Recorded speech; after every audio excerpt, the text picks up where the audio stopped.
New lecture of mathematics geometry. आज हम लोग बहुत ही इंपॉर्टेंट और इंटरेस्टिंग टॉपिक को कवर करने वाले हैं। इसका नाम है, वैसे कहें तो बहुत ही सिंपल है, लेकिन बहुत सारे बच्चों को डाउट बना रहता है कि ये क्या होता है। Parallel lines, intersecting lines and transversal. Generally intersecting lines और ट्रांसवर्सल को बहुत सारे बच्चे सेम समझते हैं, जबकि स्लाइटली दोनों में फर्क है। प्रतिच्छेदी रेखाएं और तिर्यक रेखाएं, ये क्या तिर्यक रेखा किसको बोलेंगे, प्रतिच्छेदी रेखा किसको बोलेंगे, जरा इसको हम लोग अच्छे से डिस्कस करेंगे बारी बारी से। चलिए, और इसमें जो बहुत ही बारीक एक डिफरेंस है उसको हम लोग अच्छे से समझने का प्रयास करेंगे। बहुत सारे बच्चे केयर नहीं करते और छोटी छोटी लेकिन मार्केबल गलतियां कर बैठते हैं। तो चलिए स्टार्ट करते हैं। सबसे पहले पैरेलल लाइंस। पैरेलल लाइंस को समझेंगे हम। नोट्स के लिए तो हम पीडीएफ दे देंगे, आप कमेंट करेंगे तो मैं यहां समझाने पर जोर देता हूं कि पैरेलल लाइंस है क्या।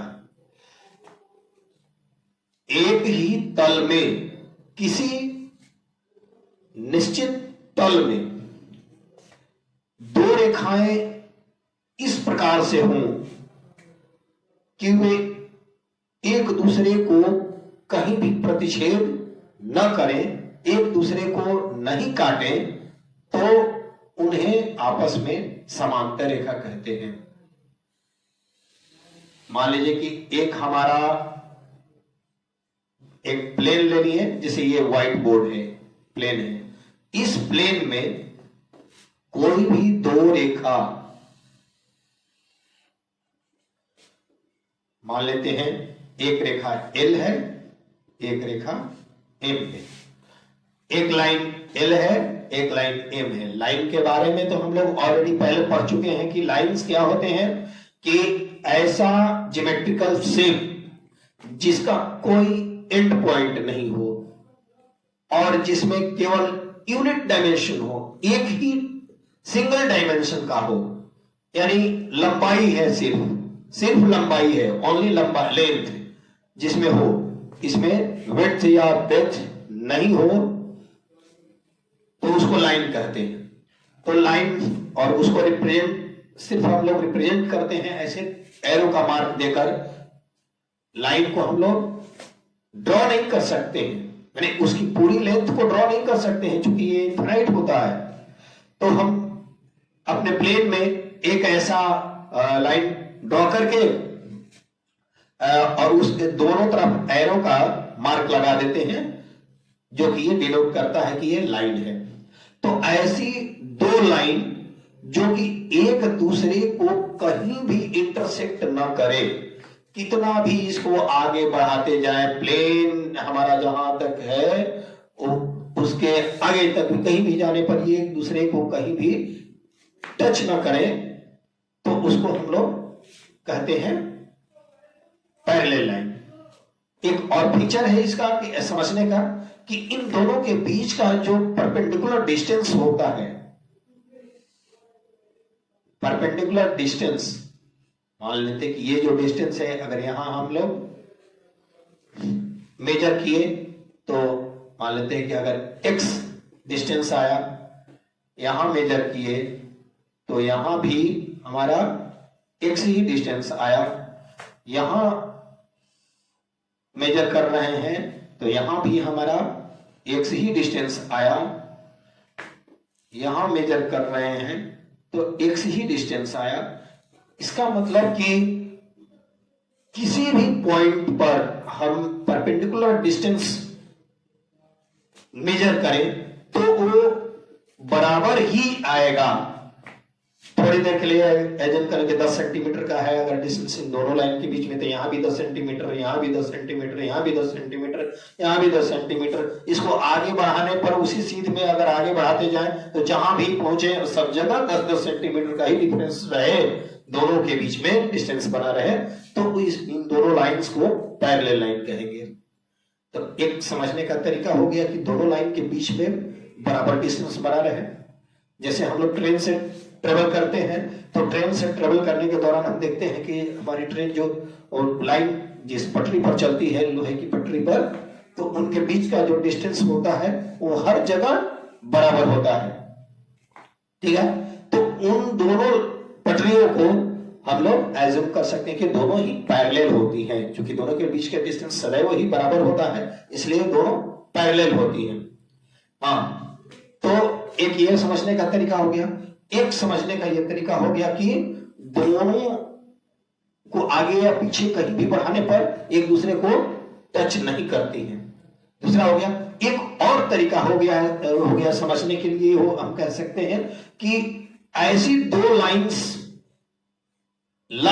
की बात कर रहे हैं या नॉट लाइन सेगमेंट की, कोई भी लाइन जिसमें कोई भी कॉमन पॉइंट नहीं हो। कॉमन पॉइंट जैसे मान लीजिए एक लाइन ये हो गई, एक लाइन ये हो गया, तो इस पर तो लाइन पर बहुत सारे इंडेफिनिट इनफाइनाइट पॉइंट्स हैं, इस पर भी इनफाइनाइट पॉइंट्स हैं, लेकिन यहां पर जो होगा पॉइंट वो दोनों में कॉमन हो जाएगा।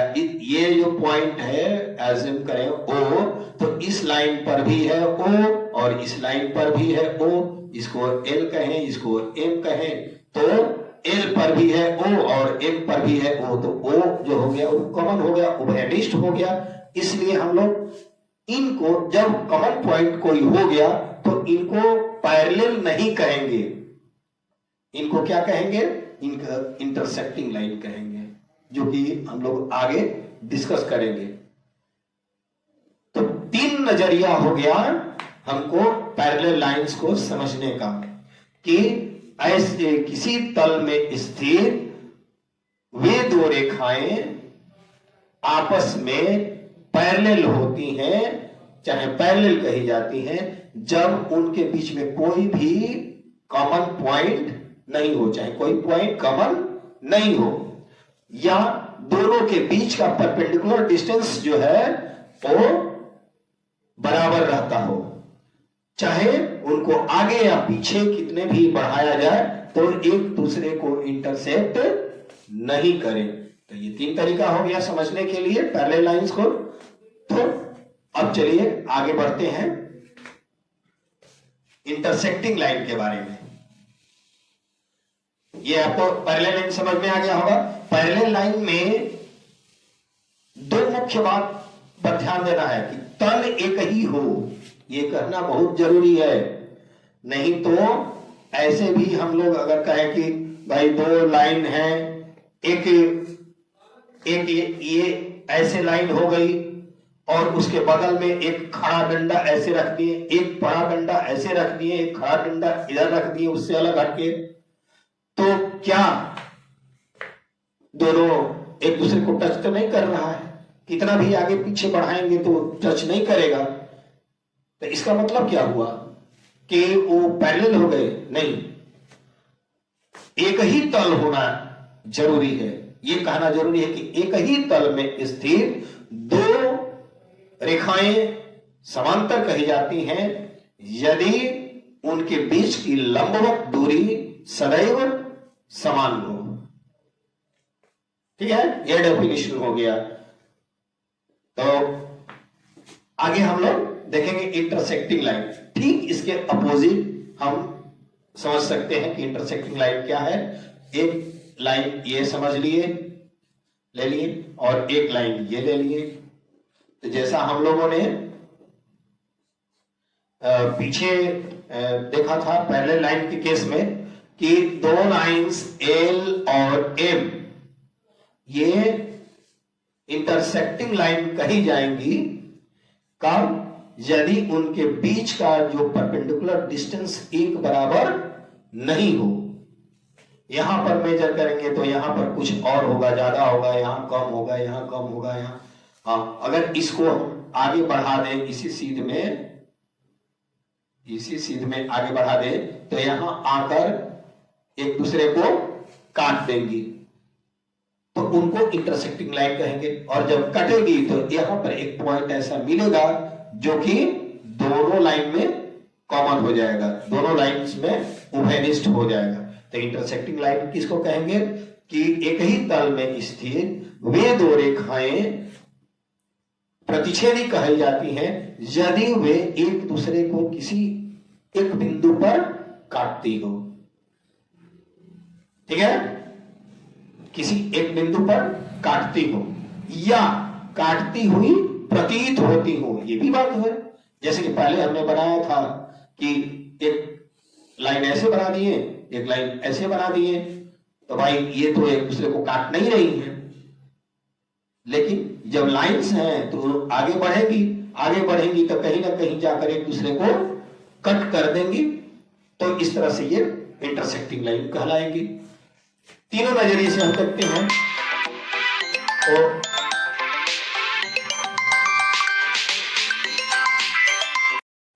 तो बच्चों, अभी पिछले स्लाइड में आपने देखा कि हम लोग पैरेलल लाइंस को देखें।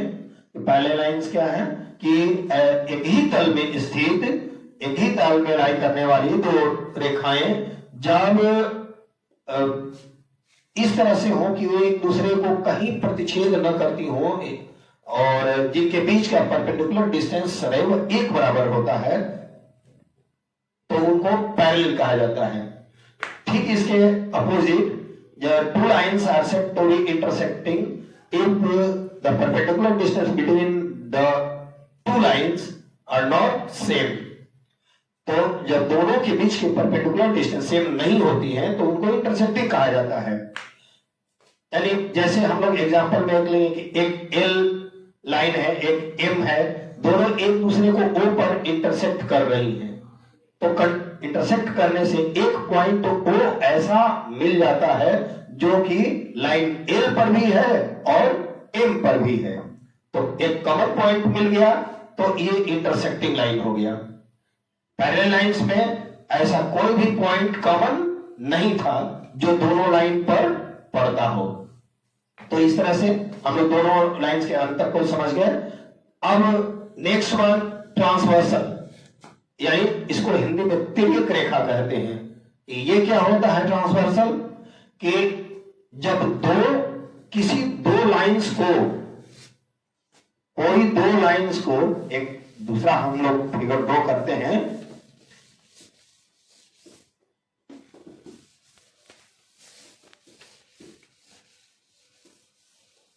एक लाइन हमने एज्यूम कर लिया है ऐसे, एक लाइन एज्यूम कर लिया ऐसे, एक एल है, एक एम है, और एक लाइन ऐसे हमने ले लिया एन। किसी प्लेन में ये तीन लाइन इस तरह से हो कि दो लाइंस को कोई तीसरी रेखा दो भिन्न भिन्न बिंदुओं पर, डिफरेंट पॉइंट्स पर इंटरसेक्ट करते हो। जैसे यहां एक ए पॉइंट हो गया, एज्यूम कर लिए, यहां बी पॉइंट हो गया। एल और एम लाइंस को N line two different points पर इंटरसेक्ट कर रही है, तो इस कंडीशन में हमारा एन जो होगा वो ट्रांसवर्सल कहलाएगी। ये बात समझ में आया कि when a line intersects two different lines in a plane at two different points, दो डिफरेंट लाइन को दो डिफरेंट पॉइंट पर, ऐसा नहीं कि दो लाइन हो और दोनों को एक ही पॉइंट पर अगर कट करें तो उसको ट्रांसवर्सल नहीं कहेंगे। जैसे कि यहां कंडीशन एज्यूम करते हैं कि यहां एल और एम दो लाइंस हैं और थर्ड वन इसको थोड़ा अच्छे से नहीं बन पाया, ऐसे ये तो और दूर बना दी।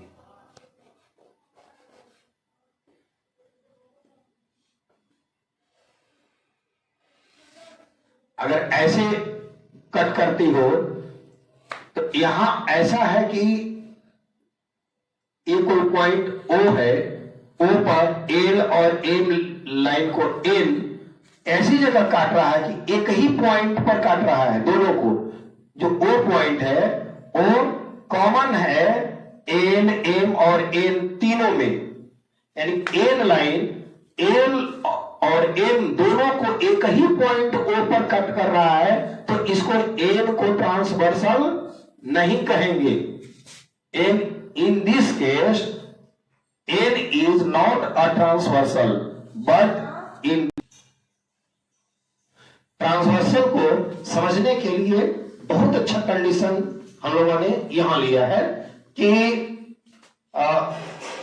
इन this case two lines L and M intersect each other at O, and the third line N also intersects these two at point O. O पर ही इन दोनों को ये तीसरी भी काट रही है, तो इस केस में N is not a transversal, इस केस में N ट्रांसवर्सल नहीं है। लेकिन इस केस में दो डिफरेंट लाइन एल और एम को एल जो है दो डिफरेंट पॉइंट पर कट कर रही है, ए और बी पॉइंट पर, इसलिए इस केस में एल जो है ट्रांसवर्सल कहलाएगी। ये एक स्पेशल कंडीशन तब कहा जाता है जब दो पैरेलल लाइन को एक तीसरी लाइन कट करती है। मान लीजिए ये एल और एम लाइन को कोई ट्रांसवर्सल एन कट कर रही है, कहां कहां, एक यहां पर पॉइंट ए और एक यहां पॉइंट बी, दो डिफरेंट पॉइंट पर कट कर रही है, तो इस केस में एन जो है ट्रांसवर्सल कही जाएगी। और इस केस में जो इनके द्वारा जो एंगल्स यहां बनेंगे कट करने से, उनके कुछ खास मायने हो जाते हैं, जिसको हम लोग नेक्स्ट क्लास में पढ़ेंगे। अभी हम लोग केवल ये टर्म समझ रहे थे कि पैरेलल लाइंस किसको कहेंगे, इंटरसेक्टिंग लाइन किसको कहेंगे और ट्रांसवर्सल किसको कहेंगे। मुझे उम्मीद है आप लोग अच्छे से समझ गए होंगे। पैरेलल लाइंस, जब दो लाइंस के बीच का जो परपेंडिकुलर डिस्टेंस सदैव एक समान होता है, जिनको आगे या पीछे बढ़ाने पर एक दूसरे को कट नहीं करेंगे, चाहे जिनके बीच में कोई भी पॉइंट कॉमन नहीं होता है, तो वो पैरेलल लाइंस कहलाते हैं। इंटरसेक्टिंग लाइन किसको कहेंगे कि दो लाइन किसी तल में, दो लाइन इस तरह से हो कि दोनों में एक पॉइंट कॉमन हो, तो उसको इंटरसेक्टिंग लाइन कहेंगे। कॉमन कब होगा, जब एक दूसरे को प्रतिच्छेद करेंगी, जैसे कि एक एल और एक एम कट कर रहा है, तो यहां ओ कॉमन पॉइंट हो गया, तो वो दोनों इंटरसेक्टिंग लाइन कहलाएंगे। ट्रांसवर्सल किसको कहेंगे, तो ट्रांसवर्सल कहेंगे कि जब दो एक ही प्लेन में दो लाइंस इस तरह से स्थित हो और तीसरी लाइन उन दोनों को दो अलग अलग बिंदुओं पर कट करती हो, प्रतिच्छेद करती हो, तो जो एन होगा, तीसरी लाइन जो होगा, वो तिर्यक रेखा कहलाएगी। ठीक है, तो इसको अच्छे से समझ गए होंगे।